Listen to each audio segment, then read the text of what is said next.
Hey everybody, Daniel Rubino here at WPCentral.com, and we have the AT&T Nokia Lumia 900. Make sure you read our full review at WPCentral.com. For now though, we're just going to give you a brief tour of the hardware. We have the front of the device here, 4.3-inch screen. That is a AMOLED with clear black. All that means is it's Nokia's technology on top. It filters out certain wavelengths of light and basically gives you a really sharp screen, high viewable angle, and it's viewable, of course, in the sun. And we found out to be the case. It is a great screen. It's actually probably the best screen we've seen on any Windows phone. We don't mind saying that.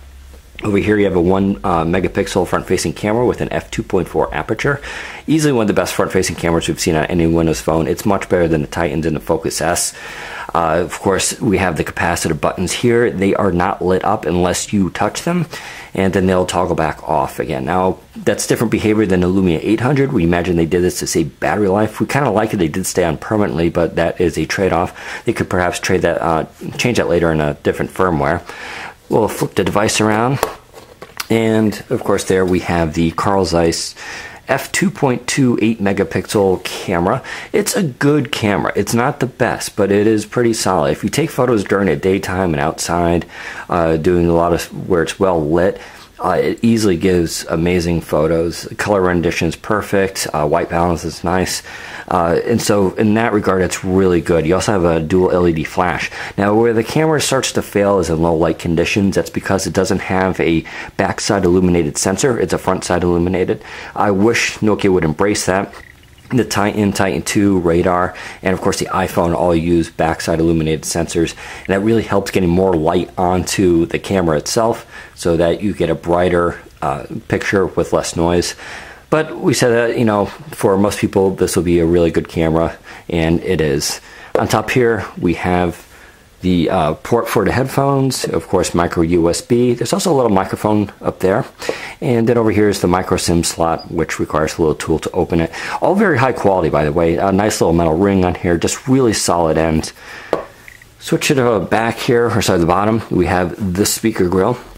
Really nice, built into device. One of the best speakers we've come across on a Windows phone. In fact, we really like their audio mixing quality here. It doesn't sound like it's coming from the bottom of the device. Instead, it does a nice little surround effect. And so, you know, it's pretty loud, not the loudest, but it cranks. It can go pretty loud. And I think most people will be satisfied with it. Let's go to the side here, and we have those keys. Now, I'm a big fan of criticizing keys, but these are nice. They're nice chrome. There's no play. They don't rattle. And when you push them up and down, the play is just enough where it feels good and you get that tactile feedback. You can also feel them when you're not looking at the device, which I consider to be real important. So definitely nice buttons on this phone.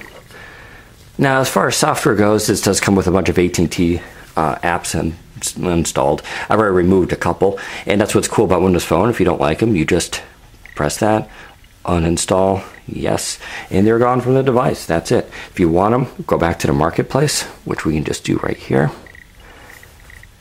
and we go to AT&T featured, and there are all those AT&T apps again, so we can just download them anytime. While we're here, we got the Nokia collection. Here are all their apps, of which there are plenty. A lot of these don't come pre-installed, so you want to make sure you go to Nokia collection, pick these up. Nokia Drive, that is their free GPS navigation app, really good. Nokia Maps, of course, which is sort of like Bing Maps, but gives you nice locations. Nokia Transit to help you plan if you live in a city, find bus schedules, trains, all that kind of stuff. Contact transfer, network setup if you travel. So just all sorts of great software, all completely free. Nokia is really good with this. And you'll want to make sure you get Creative Studio. This app is also free and is great for the camera. Basically, it gives you a bunch of camera effects, including panorama. So check that out. It is a great app. Overall, the phone gets really good battery life. It has a 1830 milliamp battery, and that makes it a pretty huge battery. Now, of course, this does get LTE support. I don't have LTE right here, though I do get it in the city. And right now I'm on 4G HSPA Plus, and you know, it gets really good battery life. This gets about 7 hours talk time, which translates into a day and a half of solid usage. Other than that though, got a lot of good apps here. The Tango app, you'll want to uninstall AT&T's version. Make sure you go to the marketplace and download the regular Tango app, as Tango allows you to do video chat, and the AT&T version won't allow you to use it over their 4G LTE network. But if you get the regular Tango app, you can do that. Kind of a weird thing. So this is the Lumia 900. Really solid phone. The polycarbonate design of the body is just fantastic. Really feels great in the hands. And we don't have any really major complaints. If there was one, it would be this. We'll go into our little diagnostics app here, and it'll be the vibrate feature. Now the vibrate feature is strong. You'll feel this in your pocket. I know a lot of you, that's important. You don't want to miss a phone call. So in that regard, they have you covered. What I don't like is too much the sound of it, which is kind of weird right here.